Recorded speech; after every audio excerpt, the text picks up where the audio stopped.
In 3 years. After how many years? Pag 11 years old ka na, anak. Kapag graduate ka na. Oo, ipapakita ko to ha, para wag ka mahihiya pag nakita mo ulit si Tito Bala, baka ayaw mo nang pansinin. Sa kanya.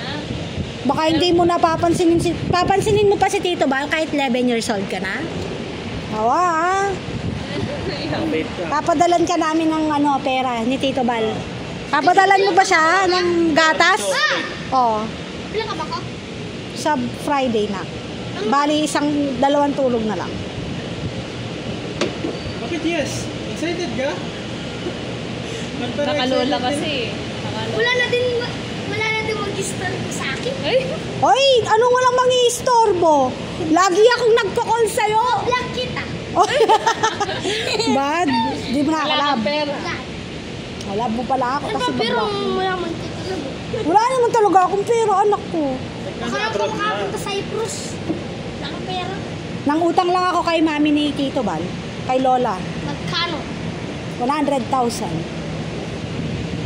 O sige na, tara. 100,000 pinito eh. O sige na, babay ka na Tito Bal. Kiss mo na si Tito Bal. Ngayon na lang. Kiss mo. Kiss mo si Tito Bal. Bye, ma. Bye. Sige, uwi ka na. Bye! Hindi, sasama pa ako sa inyo. Sige, sana. Balik na lang ako. Balik ka dito or ano? Sa bahay na lang. Bahay na lang. Bili ka na lang ng ulam natin. Anong ulam?